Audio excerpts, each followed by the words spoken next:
What up, everybody? It's a Stanley Cup Finals preview that we would have thought in the summer. And while the Rangers are having a much better season than the Edmonton Oilers so far, both teams, weirdly enough, see themselves sitting fourth in their respective divisions. And both teams looking to start a new winning streak tonight. Hello and welcome to Pre-Gaming with Bordzy, brought to you by Sherwood Ford, the Giants. I see first comment of the day goes to Gord as I blindly read it. Meanwhile, as I type this, the Flames are up 3-1 against the Wild, currently the number 2 team in the league. Well, Gord, he said that hours ago. The Calgary Flames did defeat the Minnesota Wild, and they now sit, as of this moment, first place in the Pacific Division standings. Are you shitting me, is what I say to that. Austin's in. He says, let's fucking fire it up, baby. It's hockey night in oil country. McJesus won, Leon won, and I'm going to take a shot and say Jay Skinner, Snipe City. That would be nice. That would be a welcome sight, and he's going to have to do that in the bottom 6 this evening. More on that later. K. Waddy's in, says everybody ahead of us or near us in the standings have won or are winning today. Important dub. You got to love it. Game 22 of the season, and we're already scoreboard watching. We're already standings watching. We're ready to go. Lance is in. Cup, yeah. Cup, yeah. He says W incoming. Hold on to your toque. I like that pun because it is very snowy outside. And Bob Stoffer's in, and he just says, Bordzy! I like that. And you got to use your hand as you do that as well. I'm joined tonight. You see the man, the OG of Oilers Nation, Dan, who, Daniel, you were on full dad duty earlier today. You told me bright and early this morning. I texted you and said, at-home show today. No one needs to be driving around in this bullshit that's outside right now. And you said, I've been driving around in it all day because I've been taking my kids all over the place. Dad duty for them. And then you come in, save the day. Dad duty for me, joining pre-gaming today. I love you, Dan. What a guy. How you doing? Absolutely. I'm having a great day, Bordzy. It was tough this morning. I want to give a shout out to the city of Edmonton, my corner of the city of Edmonton and southeast Edmonton here. You know what? Drivers were doing okay this morning at about 8 a.m. It was pretty wild out there. Lots of snow coming down. Climate change, am I right? Wild stuff. Just absolutely deep snow all day. And you know what? As I'm speaking, it's probably time for me to go back out and shovel some more. Dude, I've already shoveled my driveway so many times. In my driveway, it's weird. It's like a double width and then a single up top. So it like fits like 3 cars. And it's huge. There's so much surface area for snow. I went earlier today. I just looked out a couple minutes ago and was like, damn it. I'm going to have to go out there during the intermissions and get my shovel on. That's what we do here in Edmonton, Alberta, as winter is officially here. One thing I also want to mention before we start talking about the Oilers tonight. So we got a 5-day bye week coming up. And Dan, this is just one to post to the chat and gauge their interest, because there's something we talked about doing next week that I think would be a little bit different. And it involves a video game and live streaming. So there's going to be no game action next week. Obviously, Monday, Tuesday, Wednesday, Thursday, the Oilers have off. Sunday as well. And we were talking about maybe doing a little Shell tournament live streamed on the Oilersnation YouTube, trying to do a little bit more original content. I know a lot of you guys have been asking about watch alongs and watch parties and stuff, and we are working on those. Those are coming. We were talking about getting a little fun, getting a little competitive, crush a couple beers, talk some shit to each other. But I'm curious if you guys would actually be interested in something like that, because I know, Daniel, you and I would love to. We've never been able to play each other in Shell, but we've sure talked a lot of shit over the years. So I think it'd be awesome to like actually get a crown and crown the Shell champion of Oilers Nation HQ. So I'm curious what they think. And Dan, I know you're down, right? Oh, 100%. As the guy that when the pandemic hit, the first thing I thought was, you know what? I'm going to broadcast the games for everybody every second day from the month of March until I think it was about mid-April. I was running streams of watching my PlayStation and the PlayStation Oilers play out the games and simulate them for us. And you know what? There was an absolute crowd of about 100 people on most nights, and it was wonderful to see. So a little bit different now. We don't have to manufacture as much entertainment, but I think people would have a blast listening to us kind of chirp each other up and have a good old time that way. I think you get a real glimpse into what it's like into Oilers Nation HQ when the guards are down, controllers are out, and the shit talk has really come. I already see Brett's in here, and he says, I'm going to win this tournament. I also see Austin said he'd school all of us. Some people saying they want to take me down in Mario Kart. That's not going to happen, Troy. One note as well to pass along before we talk about the Oilers. Also, K. Waddy, Kulak on After Hours. Curse is real. Uh-oh. Uh-oh. I want to talk tonight because tonight is Hockey Fights Cancer Night in Edmonton down at Rogers Place. Great cause, near and dear to absolutely everybody's heart. I think everybody has or knows someone who's been affected by the horrible disease. I think I speak for everyone when I say hashtag fuck cancer. I speak stick taps in the chat, though, for anyone going through that battle or if they have a loved one going through that battle. I've been there before. It's not fun. It's all time to band together. I love what the NHL does with this cause because it gets very personable. Like Ryan Nugent-Hopkins, I remember finding out about his father, I believe it was, and some of that stuff going on. Everybody's in this fight. It's a great cause. Wear your stuff loud and proud. And Daniel, I know that you agree with that statement. Oh, 100%. I still wear my Ben Fight Like Ben band every day since Leah and Mike put that on my wrist. And yeah, the message is just clear. This disease is just awful, and obviously, you know, when kids go through it's an extra level. I was able to catch some content there from the Washington Capitals.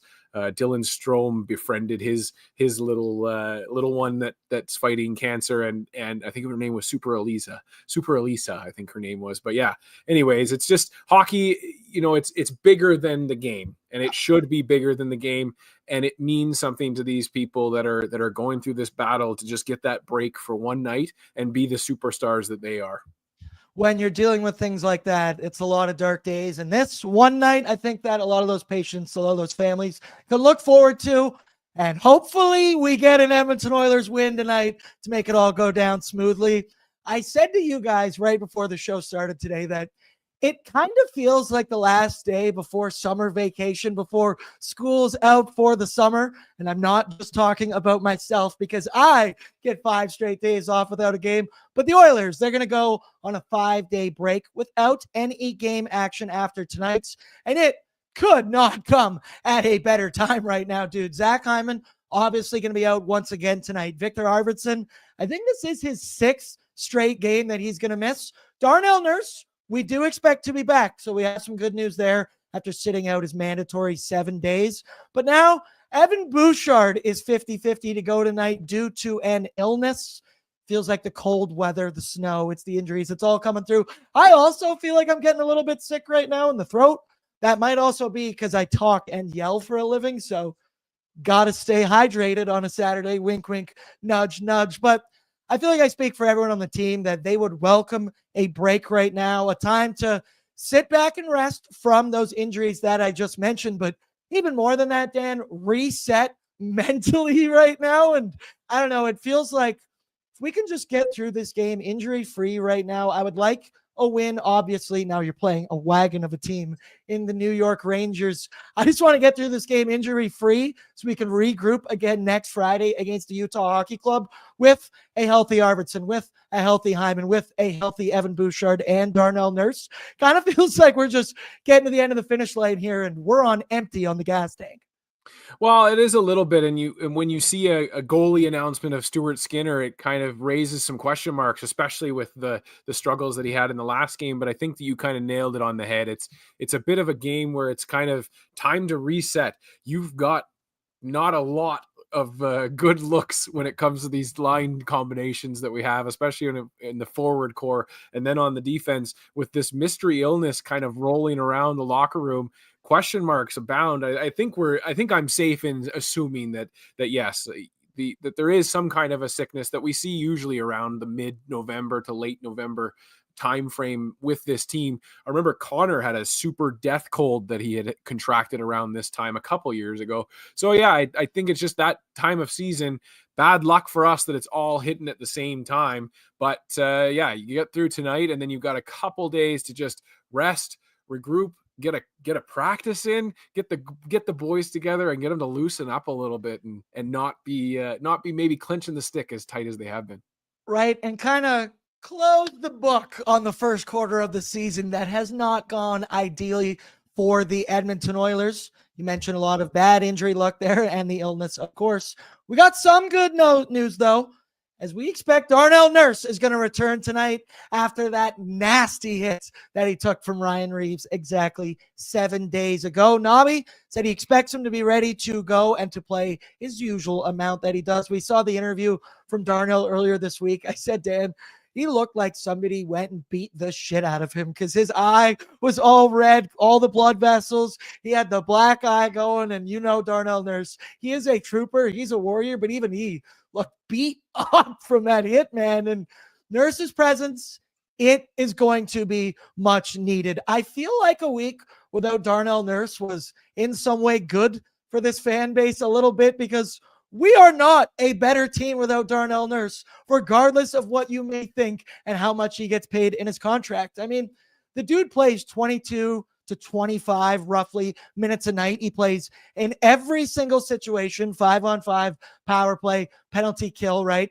He covers so much ice when he's out there on the ice. He's quick. He's got that reach. And if you do get in a battle with Darnell Nurse, he is more than strong enough to win that battle and manhandle you off the puck. Obviously, Darnell returning is going to be a big boost to this team because they are ravaged through injury and illness right now. We're still undecided on Evan Bouchard, but Darnell, do you agree with me there that I think this 7 days off was good for the fan base? I saw it in this chat the last couple of games saying, damn, that was the first time I think you've actually seen the Oilers miss Darnell Nurse. You just haven't been watching then, because he does a lot for this team, but he will bring a huge boost to this back end tonight, Dan.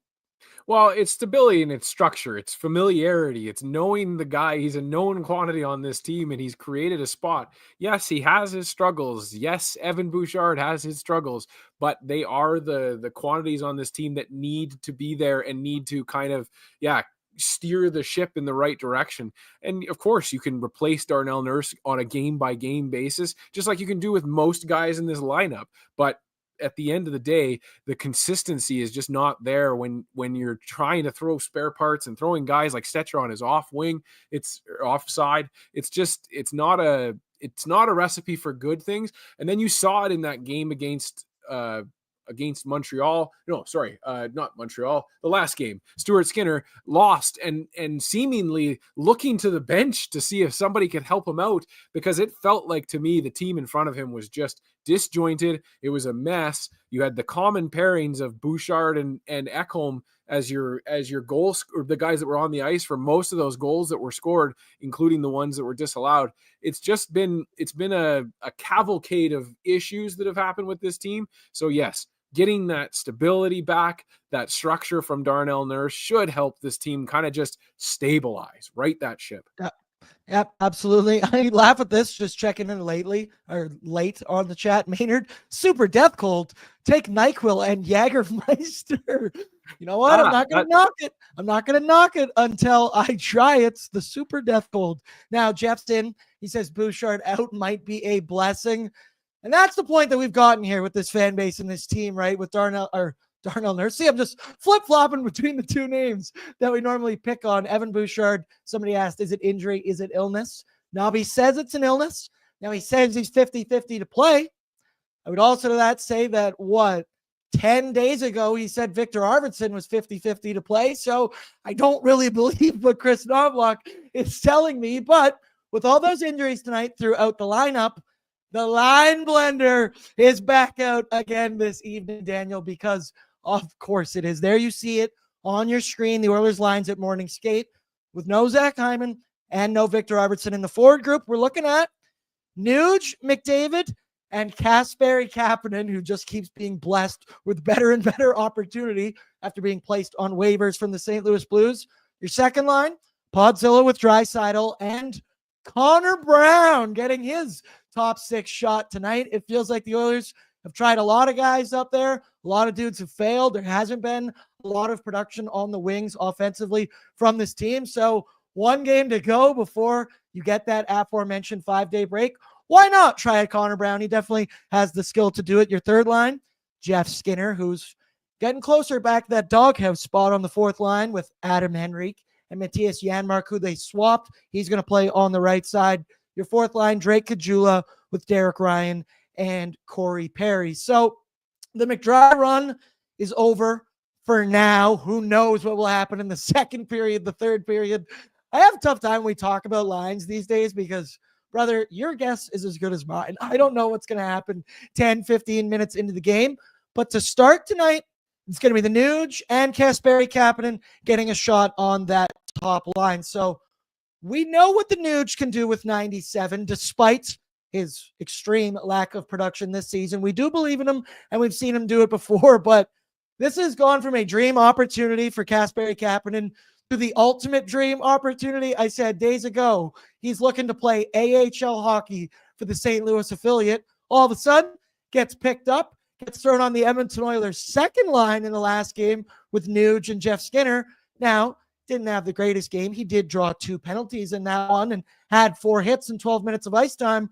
And I guess it showed enough to Chris Knobloch to reward him even more as he moves up to the first line with Nuge on the wing and one Connor McDavid. So I'm excited to see this, what he's going to give tonight. He brings a lot of speed, right? That's his number one asset, and he brings his speed into banging bodies. As I said, 4 hits in the last game. But what an opportunity for Kasperi Kapanen, Daniel, to make a mark with the new team, with the new fan base, both of them being on home ice.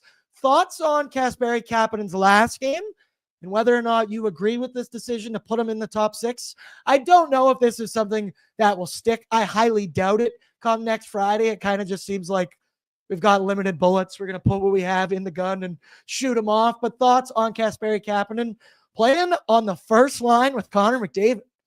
Well, Dylan Holloway, who? We got Kasperi Kapanen, and he is on our top line. Meanwhile, Dylan Holloway is lamenting his spot in Jeff Skinner's spot on the third line. So who really won that transaction this summer? I ask you, the people. I'm a little bit annoyed, and I don't know if you could tell from my tone there. Feels like we've lost a little bit of the meritocracy that I like to have on a team, where the top lines are the guys where you're like, oh yeah, those are the ones that feel like they're working the hardest. Jeff Skinner needs to shave his sideburns, and he needs to do it now. Get on that right away and get it figured out, because I'm at the point where why not blend it all up? Why is Nuge stapled to Connor at this point? Why is Jeff Skinner on the third line? Why isn't Drake Caggiula on the getting a shot on the top line at this point? I like anything can try. You can try it now. I am getting a little bit, like I said, just miffed or lost with the lineups, and it is a little silly for us to keep talking about it like we're going to see these by the 9-minute mark of the first period.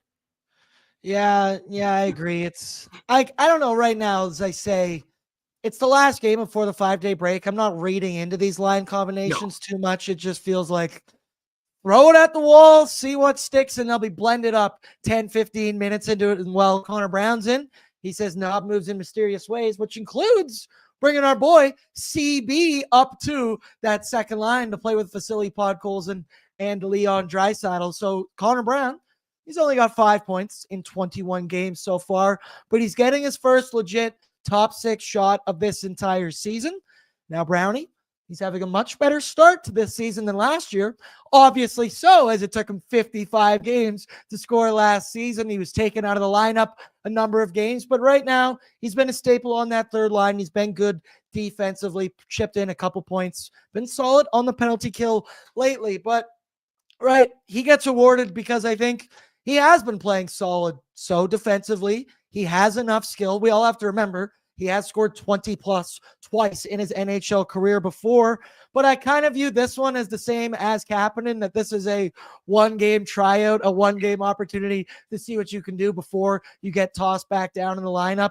I think the likelihood of him staying up there is incredibly low, especially with the way Victor Arvidsson has looked on that second line. I fully expect when the others are healthy, it's Nuge, Connor Hyman, it's Pods, Dry, and it's Arvidsson. But who knows, Daniel? A productive game from Connor Brown tonight. Let's say he gets 2 points. He looks good. He's responsible defensively, plays with that speed. A productive game from him tonight could affect Chris Knobloch's lineup decisions down the road, because as everybody in the chat is pointing out, Knob works in mysterious ways. Thoughts on Conor Brown getting his opportunity tonight and the likelihood that he will stay there? Because I do think it's low. Well, I mean, yeah, for both Kapanen and Brown, it's an opportunity, but the thing that the reason that there was success for me, or where I see it with Arvidsson there, is that Arvidsson's a guy like Skinner was at the start of the season, and just fires the puck from everywhere and tries stuff to see if it can stick and work. I don't see that from Conor Brown. He is defensively responsible, and you give him a ton of credit for that, but yeah, he has to kind of change his style a little bit more to be firing the puck from more spots, instead of the default with Conor Brown seems to be break in on the wing, and then as soon as there is a sniff of a defender coming towards him, he winds up and fires it from there. So I guess usually wide of the net, usually wide of the net. That's towards the net, so I can't fault him for that, but would like to see a little bit more control, a little bit more setup when he's in a top line position.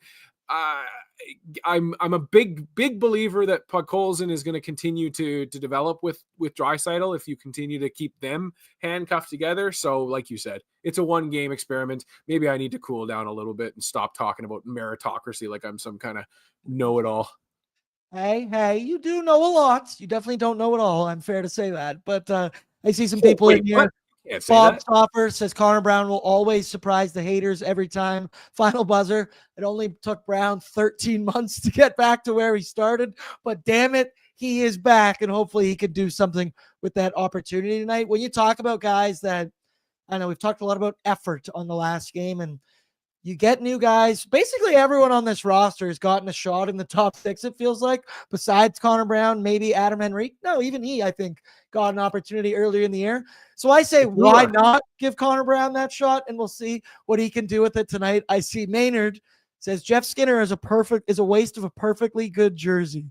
I guess if we could just go back to last year and we could talk about bring up all the comments about Conor Brown, it would be fun. Exactly, Daniel. Exactly. Great point from you. I appreciate that. So the other team tonight is the New York Rangers. They come strolling into town. 12-5-1 record. 4th in the Metro Division, which I mentioned is crazy considering the Oilers are also 4th in their division. Oh, the joys of playing in the Pacific Division. You see it on your screen here. I think you're all used to it by now, but all the yellow is on the opposition yet again. They lead in goals for. They lead in goals against. They lead in power play. They lead in penalty kill. And they do in most of those margins by a considerable amount. And, you know, it may not have been the smoothest start to the year for the Rangers. We just had Johnny Lazarus, Rangers super fan, on Oilers Nation every day yesterday. And he was talking more so like the season has really gone badly for the Rangers, the way he was talking. I had to go back and look at their record to go, no, they are in fact 12-5-1. I would love to be dealing with those problems. So don't fool yourselves, because this team is a wagon. And get this, they rank in the top 10 in nearly every single offensive category. They're 6th in goals. They're 7th in shots. They're 8th in power play. They're 10th in shooting percentage. And they're 6th in the faceoff dot. All top 10 numbers. They now I'd say at the same point, I thought some people might go, well, those are just big defensive or offensive numbers. They don't have any good defensive numbers. They're 5th in goals allowed, which, yes, is relying on the back of a good goaltender, but they have 2 very good goaltenders. And we're going to get a look at the other one, the one that goalied the Edmonton Oilers last season, if you remember, October 26th, because Jonathan Quick is going to get the start tonight. I'm really not sure how to feel about that one right now. Igor has been a monster this season, but Jonathan Quick, in very limited games, his numbers are insane. And I don't know, your thoughts on the Rangers coming into town tonight. They're a very good team. They've been at the top of that Metro and Eastern Conference for years. And of course, they have to come rolling into Edmonton when the Oilers are dealing with this many injuries, Daniel. Well, you know what? I really do think I heard that commentary on Oilers Nation every day on Friday there, and yeah, I had to laugh.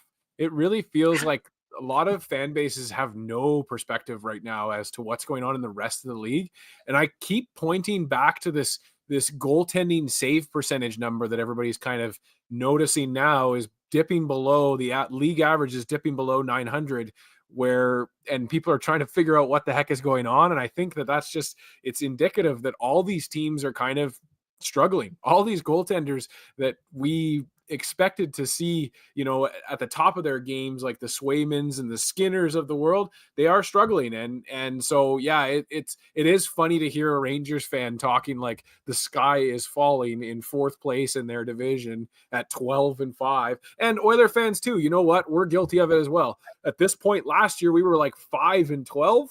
So for us to still be, woe is me and the world is over. Well, no, we're still well within striking distance. The Calgary Flames are leading the Pacific Division right now, just as everybody predicted at the start of the season.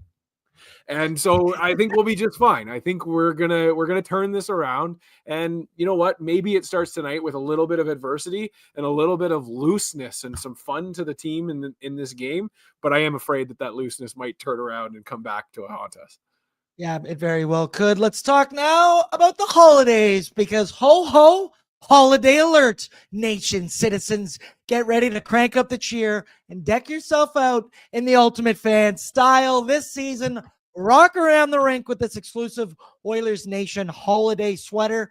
Decked out in true ON style, this sweater has got everything you need to slay your style all holiday season long. Don't wait. Make it an Oilers Nation holiday today. You can pick these bad boys up at nationgear.ca. And while you're there, use the promo code BORDZY10, BORDZY10, and get yourself a cool 10% off. Get your holiday shopping done all in one go. You do it at nationgear.ca. We've got all kinds of awesome items there, including the love of the game in support of Jasper Minor Hockey. There you see it on your screen. We got black, we got gray, we got t-shirts, we got crew necks. We got it all. And all these proceeds will be in support of Jasper Bears Minor Hockey, because their season is going to bring crazy challenges. Rink out of commission. Players have to travel crazy long distances, 30 plus away games all season, practicing with limited facilities. So it's up to us to help them fundraise. I have my sweater. I think everybody at the nation has their sweaters by now. They are sneaky soft. I don't know what they're made out of, but I want 8 of them. Give me 14 more of them right now. Shout out Jasper Bears Minor Hockey, and do it for the love of the game. As we go now to our need to know information, courtesy of Wilhauk Beef Jerky. Only the finest tasting meat products earn that Wilhauk name with that sweet, sweet logo. Horns up, baby. Go Texas. No, I'm actually not a Longhorns fan at all. College football, little talk right there. Made from 100% pure Alberta beef. Their jerky is aged, seasoned, smoked, and marinated to savory perfection. They gladly fill orders of any size, and you can find their jerky, sausage, and other products exclusively out of their Leduc location. For more info, go to willhawkbeefjerky.com. So we're all curious about the news on one Evan Bouchard. And as I check right now, I still don't have any news about Evan Bouchard. So keep it locked right here. We'll let you know the moment we know. Brett, pull that lineup back up once again. We'll just go through one more time what you see on your screen, because the defense tonight, or this morning, I should say, at morning skate, they didn't skate in pairs. They just skated as a 6-man unit. Everywhere I looked, didn't have any specifics about what the pairings might be. So who knows? We'll have to watch that one. Keep it locked on Twitter, or just keep it right here, because that's why we pregame with Bordzy. Other notes to mention: tonight's matchup, first of 2 this season between the Oilers and Rangers. Next one comes March 16th at Madison Square Garden, the Big Apple, where I'm sure Connor McDavid, he'll be ready to give a good performance. But the Oilers, they have earned points in 8 of their last 10 meetings against the New York Rangers. Wow. 7-2-1 record over that stretch. So you got to feel good about history. Connor McDavid has at least a point in 12 of his 13 career games versus these New York Rangers, including 4 points in his last 3 matchups. And his line mate, the Nuge, Ryan Nugent-Hopkins, also has had some serious success against the Rangers. He has 13 points, 4 goals, and 9 assists in his last 11 games. Hopefully, Nuge, maybe he can score one tonight and get a little hot. He only has 2 goals so far this season in 21 games played, which feels like, damn, that 36-goal season years ago is miles away. That is so far out of my memory. Jeff Skinner leads the Oilers in career points against the Rangers. It's not great, though. He has 31 in 52 career games. However, he did score against the Minnesota Wild at the very end of that game when we all thought it was over. So maybe that's the TSN turning point for one Skin Dog. And finally, Skin Daddy, Stuart Skinner. He gets the start tonight, as we expect. 6-6-2 record. Gulp, 3.33 goals against average. Gulp, 876 save percentage. Yeesh. Through 14 starts. That is obviously not good enough, which is, I guess, why fans are talking John Gibson lately. More on that a little bit later when we talk about the starting goaltender report. Now, to the New York Rangers side of the coin. They have wins in 3 of their last 4 and 6 of their last 9. New York also has points in 13 of 18 games played overall, giving them a 6.94 winning percentage, which is 5th in the entire NHL. On the road, they're good. They're 7-2-0. They lead the NHL in road goals against at 1.78, and they're ranked for 2nd in goals for on the road at 4.11. Gulp again, brother.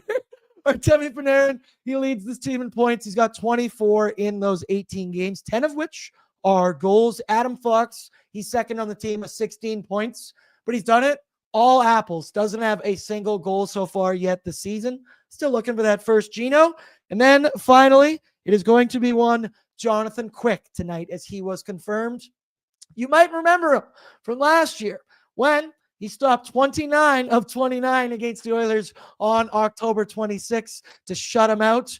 We celebrated that night. That was in the 2-9-1 stretch. That's when things were bad, like really bad.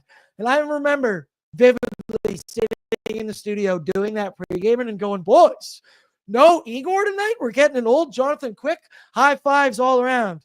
And then I sat there on the postgame show saying, I'm so sorry, everybody. I don't know what I did, because Quickie, he was good last year against the Oil, and so far this season, he's been a wagon. He's only started 4 games. He's 4-0-0 with a 970. That's right, a 970 save percentage and a 0.91 goals against average. So, Daniel, after all those numbers that I just read off, I think we can both agree the Oilers are going to be in tough tonight against this Rangers team. I basically guarantee a win tonight after hearing all those stats.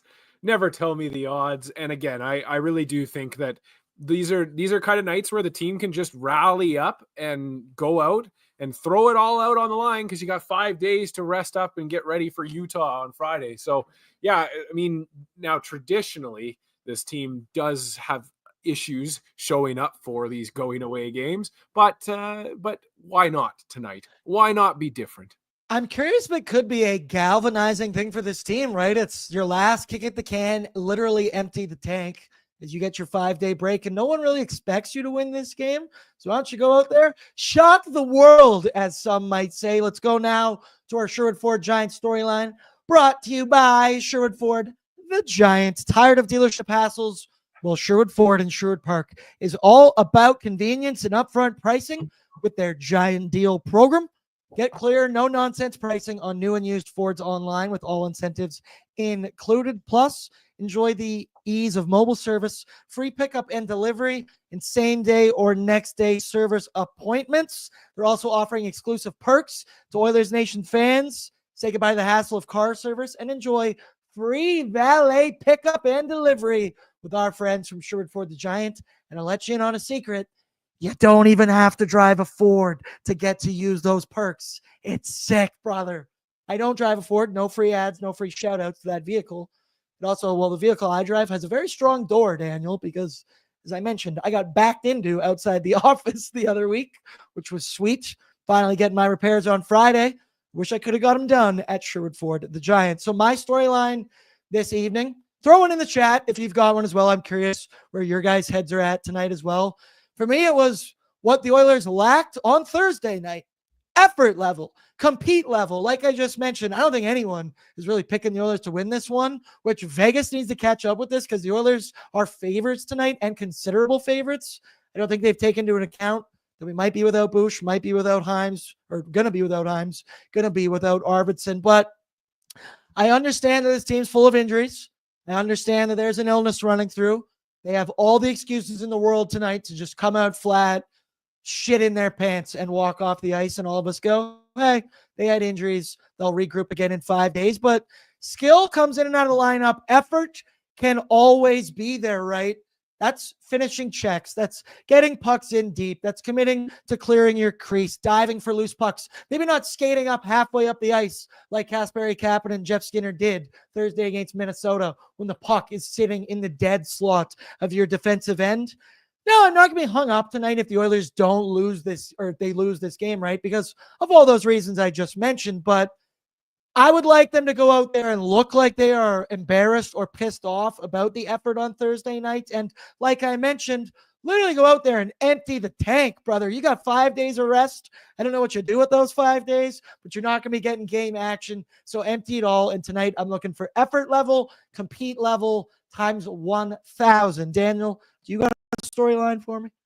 Well, I see in the chat they're asking the question, why are the Oilers often the favorite on the betting apps? And the answer there is that the public loves the Oilers, and you have to remember that they're trying to get equal action on either side of the lines there. And so I say the people that believe the Oilers are going to win are suggesting that believe that the Oilers are going to win at our heart of hearts, and we bet that way. That's why the line goes that way and teases that way. To get back to tonight's game, the defense for me is a key. We're putting Stuart Skinner back out there. Skinner, we know that this goaltending position is at least a 50% mental game, and so you got to create some of that structure that I was begging for with Darnell Nurse coming back for him going forward. And I guess a basic ask I would have of the defense is, if Skinner does get beat somehow, maybe we should stop that from happening for the rest of the game. That scenario that plays out, maybe we don't have to watch that occur 2 and 3 times more against Skinner in those moments. When your goalie is struggling, you got to support him. So I really want to see a nice tight box in the defensive zone, structure, some actual confidence built in the back end. And like you said, if we go and get pelted because of that, I'd be okay with that, just to show Skinner and show me that this team can still play defense. I'm curious about your thoughts that Stuart Skinner is getting the start tonight, Daniel, because I don't know, right after Thursday, there's a lot of people coming in that talking about, well, it shouldn't have been Stuart Skinner, and maybe it should be Calvin Pickard, especially in the game tonight as well. We can discuss that. But Nobby said specifically, when your goaltender's looking to get his game back under control and he's looking to string together some above 900 save percentage performances, your defense and forwards cannot do what they did Thursday night and totally hang him out to dry. There's a number of those goals, like I mentioned, the one puck just sitting in the dead fucking slot for what felt like 5 seconds while Jeff Skinner skates up the ice. Kapanen's hanging by the blue line. Like, we always talk defense and we literally think defensemen, but it's all 5 dudes on the ice. Forwards need to come back and help out, and that's tough for Stu, man, when you're looking at forwards quitting on you out there, hanging you out to dry. So I am curious that Stu gets the start tonight, right? Because we talked about it on ONE, and I think everyone predicted, it'll be Calvin Pickard on Saturday. He has better numbers than Stuart Skinner so far this season, but it felt like Stu, after that Thursday performance, just needed to sit back, kick his feet up, and kind of forget about hockey for a bit and enjoy this week off. Yet we see him tonight back in the crease, and we know Stu. He's a competitor. He wants the crease. He wants to get this run going back faster than as fast as possible, I guess I would say. And he probably doesn't want to sit there for 5 days thinking about the terrible performance he had Thursday against the Minnesota Wild. But I saw some guys in the chat saying it right now that they should have started Pickard tonight, Daniel, where do you come out on that? I understand as a fan base that we want to see the best goalie in the net every single night. And right now, Pickard is it. But as the Edmonton Oilers have to make decisions that have the foresight and the long-term ramifications to them, you got 5 days off after this, and Stuart Skinner is your starting goaltender. If he goes and has another absolute dog poo of a night, then you got some options that you can do, some things that you can do, and you're going back to Pickard. Skinner's going to have at least a week off before he has to touch the ice again. So why not get him out there in a position where everybody going into this game, if you're an Edmonton Oiler, you understand the assignment is we've got to be better defensively and then flourish from our own defensive zone. And if they don't figure that out, well, Skinner is going to be left hung to dry again, and he will be seeing all those camera angles of him staring at the bench, hoping that somebody is going to say something about the help in front of him. The offense tonight has to start in the defensive end, because don't make me read off those New York Rangers offensive numbers again. That all rank in the top 10, because they can kill you. So let's get to the Oilers lineup right now. And we did get some news about one Evan Bouchard. He's taking warm-ups in Edmonton, and he's expected to be in the lineup this evening. Brett, take a couple minutes so you can gather the tweet together lineup just to show the people, but I will verbally explain. So we know the forward groups: RNH, McDavid, Kapanen; Podzillo with Draisaitl and Conor Brown; third line, Jeff Skinner with Rico and Matthias Janmark; fourth line, Drake the Snake Kajula with Derek Ryan and Corey Perry; and your deep pairings, Ekholm, Bush, Nurse, Stetcher, Kulak, Emberson. And that is a six-man defensive unit that I like. I like how that is based out. I do think Darnell plays best with one puck moving in Troy Stetcher, and I've loved, obviously, what we've seen from our boy Brett Kulak and Ty Emerson. I'm curious about Bouchard. There's a lot of people in the chat, and I'm sure you've been online today, Dan. You're a Reddit man. I was perusing through the Reddits, and they're all saying, oh, what, has Evan Bouchard been sick for 21 games so far this season? Well, I laughed at all of those jokes. It's been an up and down year here for Bouch. A lot more down, I would say, than up, but he's still a huge part of this team. And think tonight, the way the Oilers defense had looked without Darnell Nurse, now we knew he was going to be back.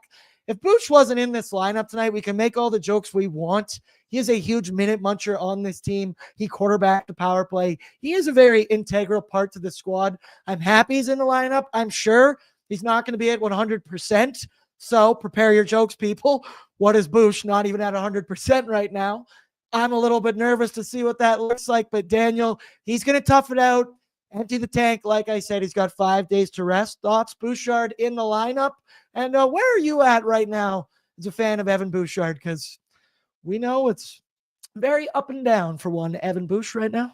Well, it's twofold issues for me, right? And I went on a rant, I think even on this show early on in the season, talking about how we go into this season decimating our defense core. If we lose Philip Broberg, we trade away Cody Ceci with no real response for that afterwards. And so going into the season, I had question marks already on defense. So then you have that issue. You don't really have a safety net at the bottom of your lineup. Then Bouchard has some struggles because he's an NHL player. He's an offensive NHL defenseman. And we know he's not that good on defense. That's just accepted.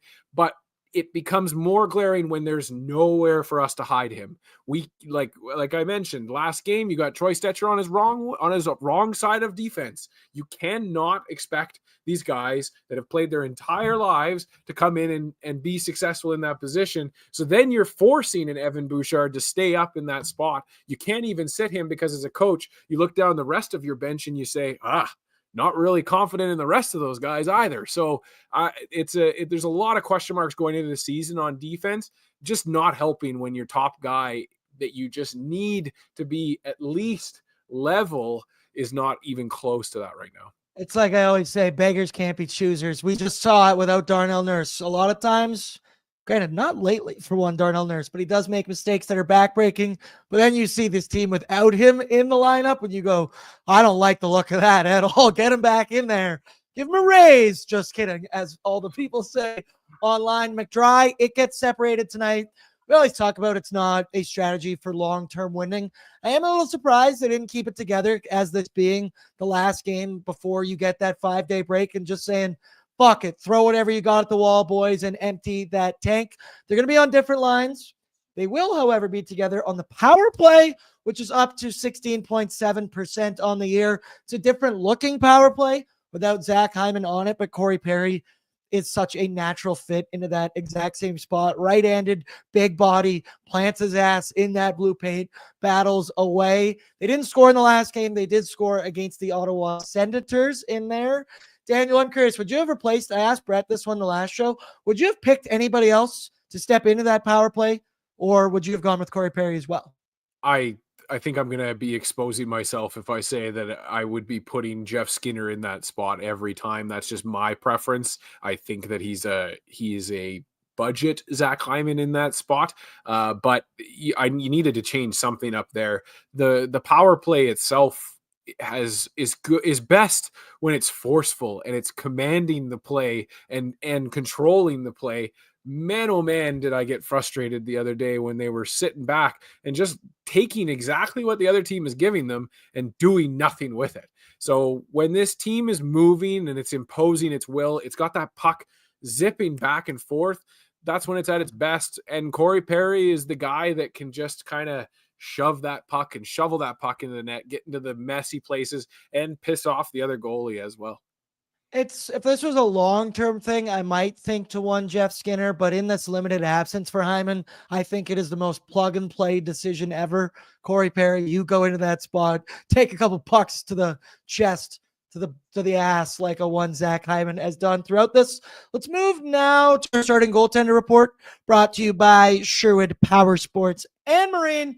Hit the trails this winter and the waves next summer. As fellow hockey fans, the team at Sherwood Power Sports Marine are helping Oilers Nation fans gear up. They're home of an ATV for just $50 bi-weekly, or cruise the open water with a boat for as low as $105 bi-weekly. Sherwood Power Sports and Marine are hockey fans, helping hockey fans get ready for their next adventure with motorcycles, quads, e-bikes, and boats. And I always forget to say scooters because that's probably the most financially attainable toy they've got there, and arguably the most fun toy that they've got there. I love ripping scooters downtown in Edmonton. Imagine if you had your own. Oh, I'd be ripping all over Sherwood Park. You'd see me all over Sherwood Park. Also, if you're from Sherwood Park, this is everybody else cover your ears. Have you seen, we have this one random dude who baseline and Sherwood Drive. There's a guy who wears like a bike helmet and he literally just dances at the streetlight for like 4 hours at a time. He just dances all day. I love him. If anybody knows him, send my love to him because he just brightens my day every single day. When I come home from work, he's standing at the red light dancing away. I think it's incredible. Brett, pull up the starting goaltender report here between the two goaltenders. There's a lot more yellow on the other side than there is one side, and it's a substantial difference. Why isn't the 14 yellowed out? He's played more games. That's actually a good point. That is. I'm going to file that away with Patrick Puff. But you look, Quickie, only 5 appearances, 4 starts. He's 4-0-0 with an 0.91 goals against and a .970 save percentage with 2 shutouts. Shit, man. Then Stuart Skinner, 6-6-2 with a .333 and an .867. So talking Stu, fan base has been none too pleased with the 26-year-old netminder lately. We're a quarter of the way down the season, and it is fair to say he has not been nearly good enough, which has been leading to, Daniel, and I don't know how I feel about this. I know, and I don't like it. Trade speculation in the market, most notably one John Gibson out of Anaheim. So this is an older fella, 31 years of age. He's got a $6.4 million cap hit for the next 2 seasons. And while you might like the name, right, it brings that pedigree. I don't think where the player is at right now is worth that money or what it would cost to get that money retained down, especially for 2 more seasons. So this year, Gibson, he's got a 2.7 goals against, .906 save percentage, 4 appearances. Wow, 270, just like Jonathan Quick.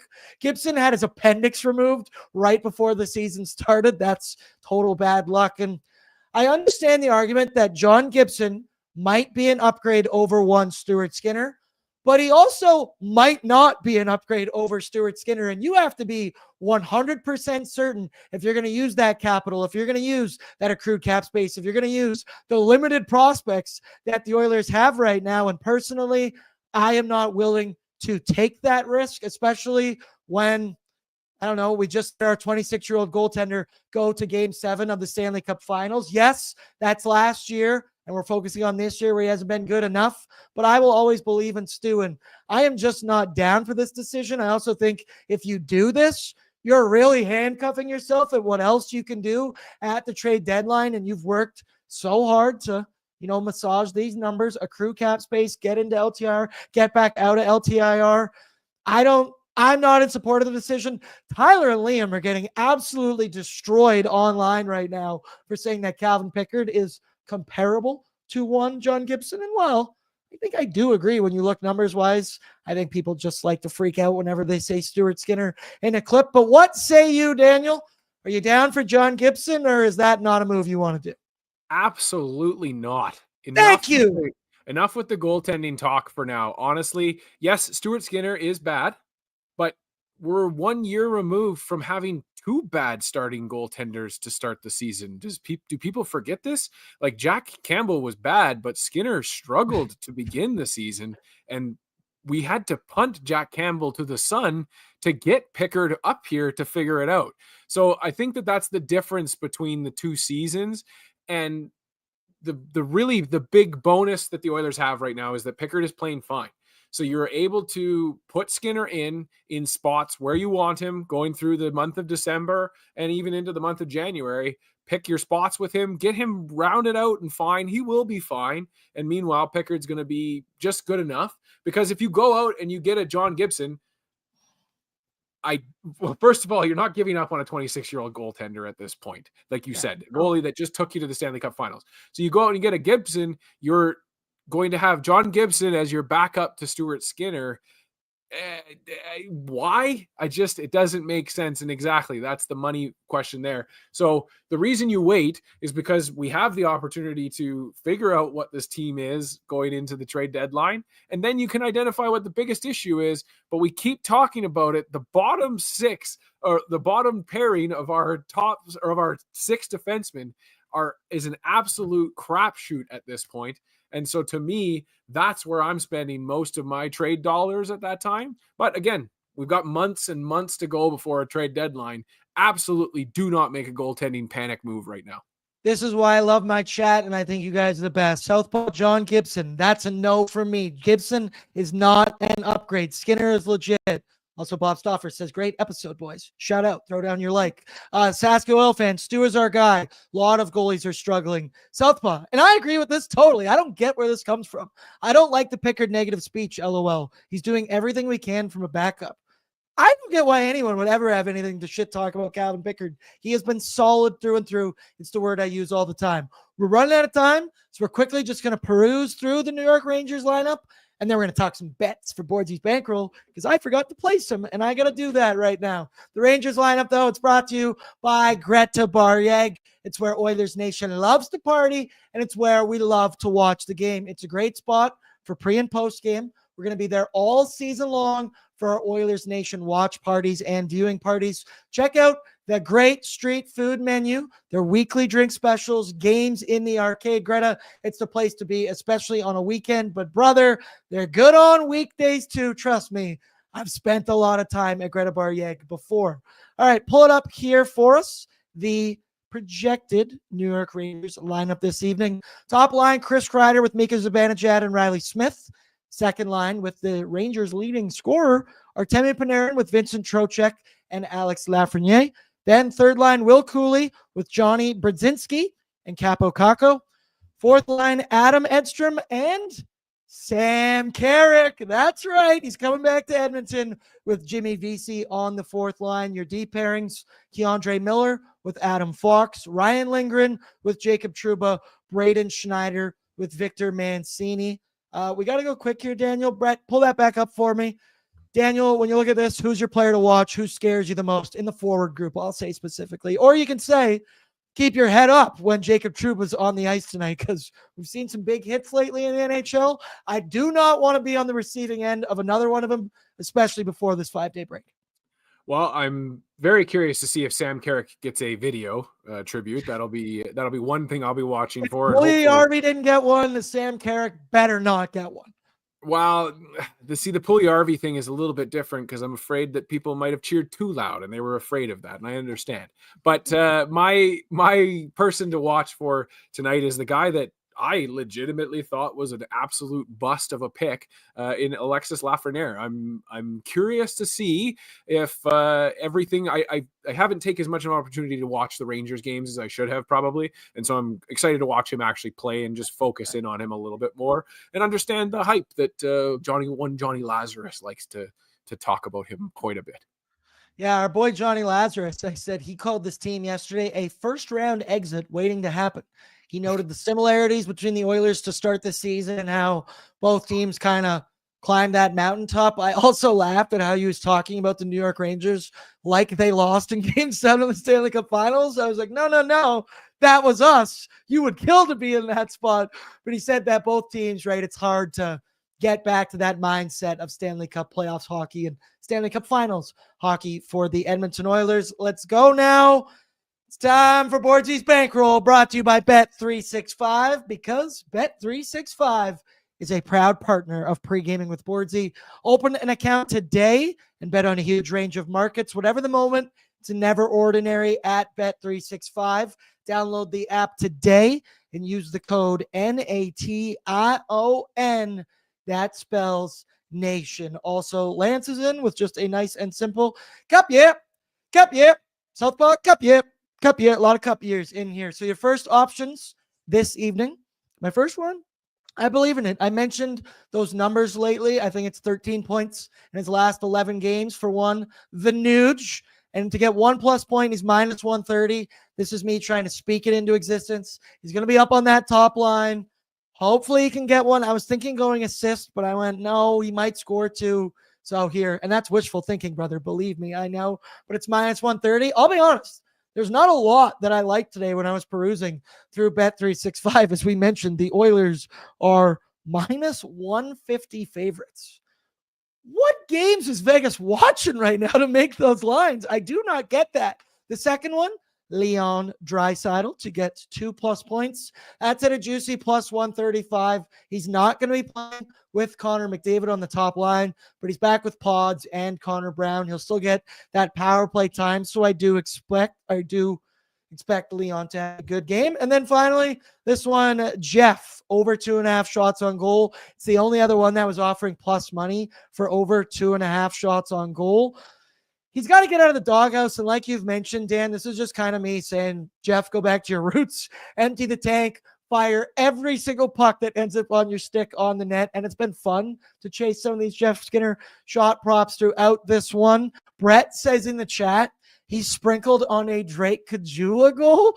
I'm curious what those odds were, Brett. Throw that in the chat. I want to be able to see that. Daniel, which one of these 3 bets do you like the most? And are you wagering at all this evening? I'm on a brief hiatus from my own personal wagering, but I would say that, I mean, again, I'm going to go right back to Jeff Skinner. I like 3 shots is a good number to be able to get there at plus 115. If I could pick an anytime goal scorer, I think I would be looking at one Corey Perry right now.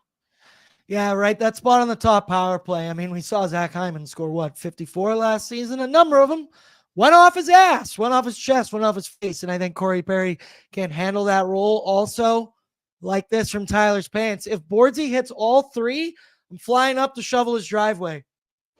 Wow. Deal. We shook on it. Deal. You can't take that. No take backsies. No take backsies at all, Tyler's Pants. That would actually be sweet. My nephew offered to shovel my driveway for $30. And then when I shook on it, I told him it's actually triple the size of a regular driveway. And he's like, well, then you have to triple the money. And I went, tough lesson to learn, brother. You already shook my hand. Put that boy to work. Daniel, as we close it out here, also before our score predictions and anytime goal scorers, I want to give a shout out to Odd Company for our Nation Beer Everyday Lager, people. It's perfect for game day. It's perfect for every day. They go down smooth on a Saturday. I say on a night like this, there's no reason to be outside. There's no reason to be doing anything. You hunker down on your couch. You put a fuzzy blanket over top of you. Maybe you get your fireplace going and you enjoy a couple cold Odd Company crispy ones here. The Nation Beer Everyday Lager. Daniel, cheers. Drink responsibly. There you go. Drink responsibly. Also bet responsibly, courtesy of our friends at Bet365. Daniel, final one. You mentioned anytime goal scorer, Corey Perry, but I want a score prediction. Are the Edmonton Oilers going to send me off for 5 days being very happy? I'm not proud to admit how dependent my mood is on the Edmonton Oilers. So I do not want to be sitting here sulking in a loss for 5 straight days. So Dan, are they going to win? Are they going to lose? What's the score going to be? Well, you know what? It is Hockey Fights Cancer night. The boys are going to get fired up. I have a feeling we're going to have a good first period. We're going to be channeling that Benergy, and we are going to win tonight's game 5-3. 5-3? I like that. I like the over this evening. I also love that you have that. Let's just shut up, Ben. Come on. He's going to be pulling for us this evening. These games just mean more. These games just mean more. For me, I'm going to say 4-3 for the Edmonton Oilers. Cash the over 6.5. Oh, Tyler's Pants agrees. Says Oilers 4-3. Shootout winner. Skinner winner. I assume he means Jeff on that one, but it would be sick to see Stu go down. Yeah, I'm going to say 4-3. They keep it close. These games, the Oilers, as I mentioned, their last 10, 7-2-1 against these very New York Rangers. So they've done it before. We'll see if they can do it again. That'll do it for us for pre-gaming with Bordzy. Daniel, you're just in a single shift today because tonight I'm going to be joined by one Zachary Lang as we hopefully, like I said, break down an Edmonton Oilers W. I appreciate you, Dan. Get back outside, start shoveling your driveway. I might not shovel mine in intermission now because if I hit all 3 bets, Tyler's Pants is going to have to come do it. And by the time that he gets his flight out here, I don't think I'm going to be able to get my car out of the driveway. But we'll see. We'll see. I love you all. I appreciate you guys in the chat. Throw down your courtesy like on the way out. Make sure you are subscribed to the ON YouTube, and we'll be here, same spot, right after the game, hopefully breaking down that Oilers win. Shouts out to our sponsors, Sherwood Ford, Greta, Sherwood Power Sports Marine, Bet365, Willock Beef Jerky, Odd Company, and of course, Oodle Noodle. Go get some nudes, enter the contest for free nudes for an entire year. That'll do it for us. Peace out. Good luck, everybody.